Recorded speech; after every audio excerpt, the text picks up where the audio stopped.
say? Same fate. I'm gonna knock out Jake Paul. Grab your popcorn, guys, because Jake Paul is in for a world of hurt. Our favorite YouTube troublemaker might as well write his will before stepping into the ring with Mike Tyson. Initially, their fight got pushed to November 15th due to Tyson's health concerns. But Jake, in classic Jake fashion, decided to call it quits and announced a fight with Mike Perry instead. Like, seriously, Jake? Well, Tyson wasn't having any of that. He dropped a bombshell on Jake, making it clear that canceling the fight would cost him a cool $350 million plus all the promotion and ticket fees. Oh, you can't even begin to imagine. Jake, faced with that whopping bill, had no choice but to crawl back and agree to fight Tyson. And now, Jake's got to deal with some new, absolutely savage rules.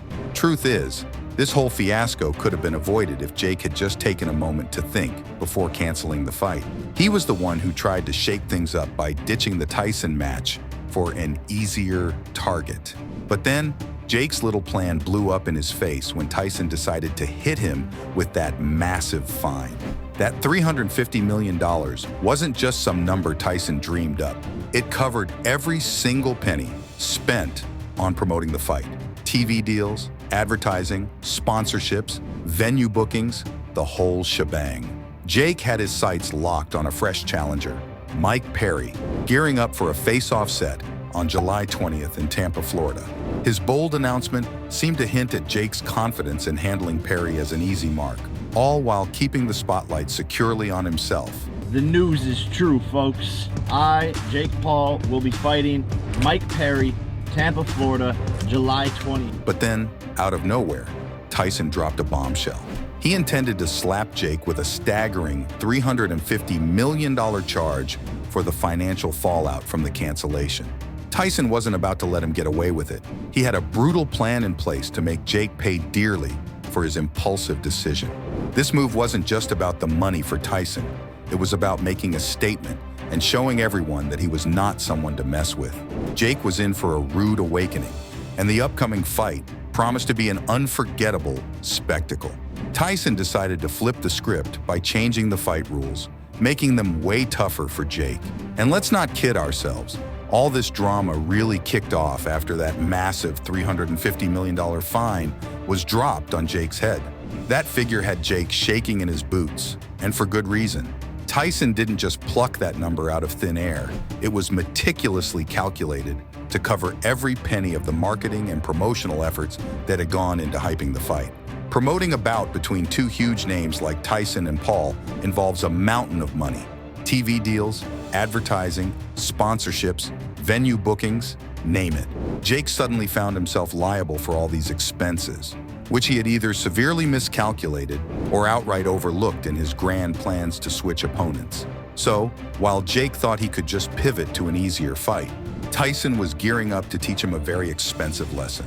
And boy, did the stakes just get a whole lot higher. Remember how cocky Jake was back then? Fight. Yeah, the biggest ever. Ever. It's on pace to be the biggest fight ever. Yeah, and we're involved. We're involved, right? We're involved. All those big chefs, all the biggest athletes in the world. This is the biggest ever. November 28th. Let's Lit. Hey, we lit here. We lit at the Tyson Ranch.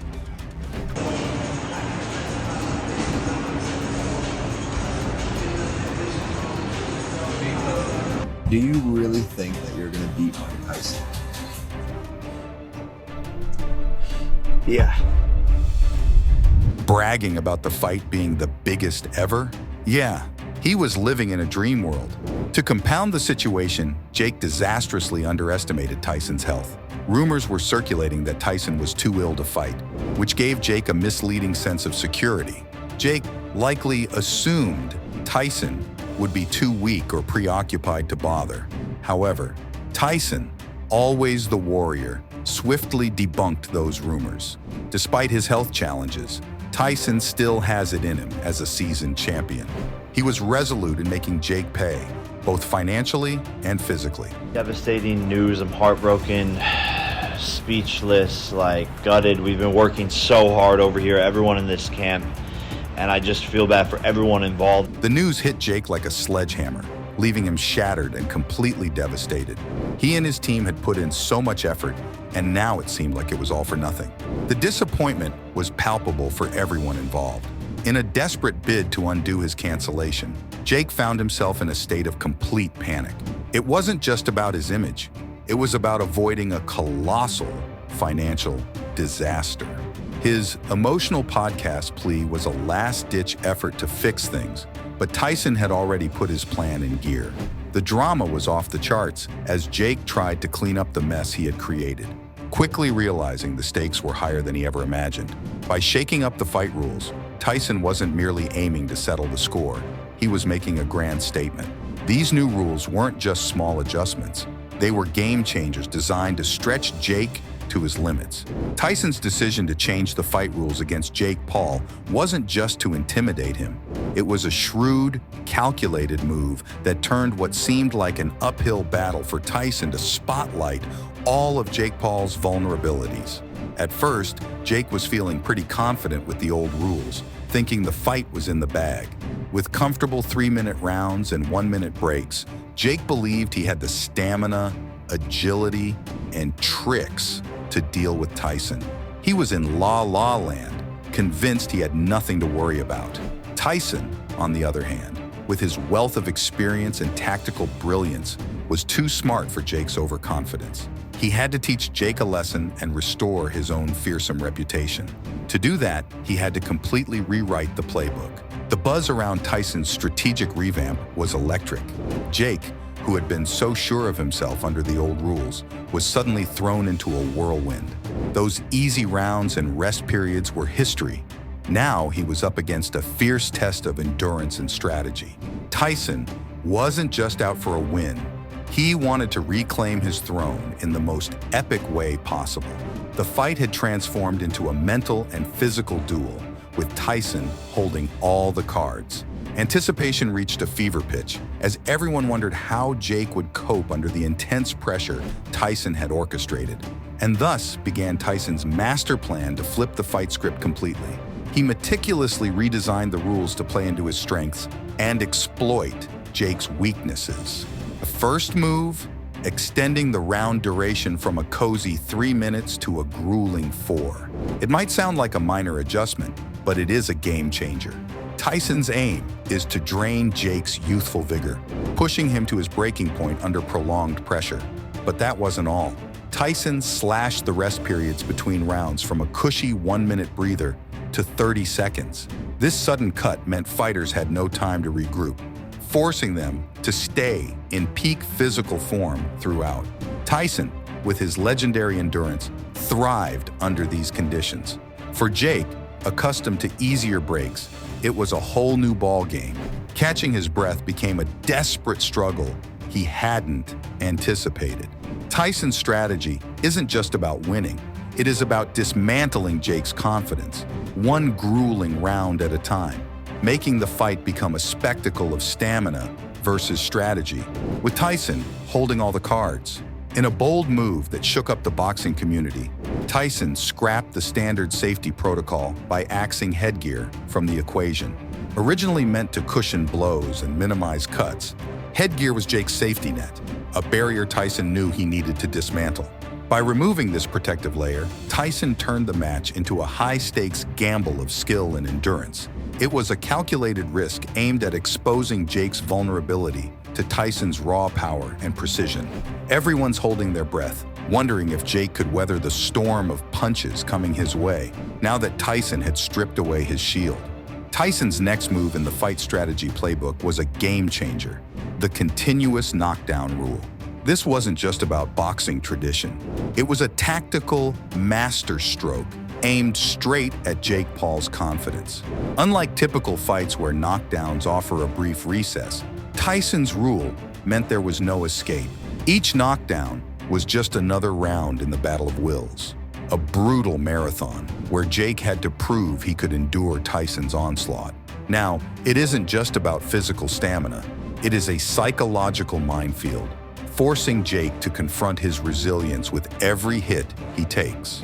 Tyson is turning the ring into a relentless proving ground, challenging Jake to rise up against the odds again and again. Tyson didn't stop there. His next move was to extend the fight from 8 rounds to 12, plunging Jake into the deep end of endurance. It was a nod to boxing's old-school grit, where legends were forged through sweat and sheer will. Tyson, with his experience in grueling 12-round battles, knew this terrain well. And Tyson wasn't about to let Jake catch his breath either. He tightened the screws on clinching, a tactic Jake might have used to buy time. Refs were ordered to break clinches fast, keeping the pace frantic and unforgiving. This means no rest for Jake, no sanctuary from Tyson's unrelenting assault. It was a showdown designed to expose every ounce of Jake's mettle, turning the ring into a pressure cooker of endurance and aggression. Tyson isn't playing games with these rules. One other sneaky move? Penalizing Jake for backpedaling. Yeah, Jake's defensive tactics are his go-to, but Tyson isn't having any of it. No more running for Jake. With points on the line, he has to face Tyson head-on, feeding right into Iron Mike's aggressive game plan. It is all about keeping the fight fierce and non-stop, a setup that favored Tyson's relentless style. And Tyson's mind games didn't stop there. He threw in open scoring. Yeah, the kind that messes with your head. After every round, Jake get a front row seat to his own scorecard. No more guessing. No more hiding behind uncertainty.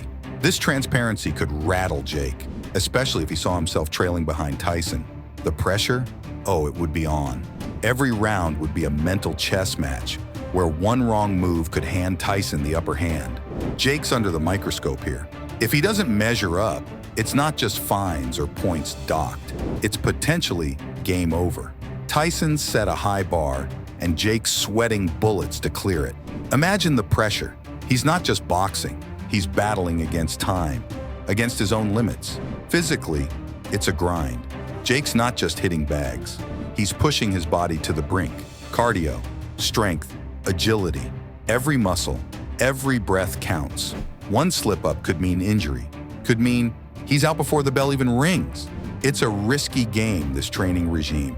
Jake's not just training, he's fighting to stay in the game, to keep his name on the lips of everyone. The fight's set under Tyson's thumb now. A power move after Jake's epic cancellation blunder. It's like Tyson saying, "You mess with me, I take the reins." Smart move, considering Tyson still got that star power. Fans are clamoring for this showdown, and both sides are playing ball to give them a show worth watching. So, what's your take on Tyson's rulebook shakeup? Which of these new tricks is the real kicker for you? Drop your thoughts in the comment section below.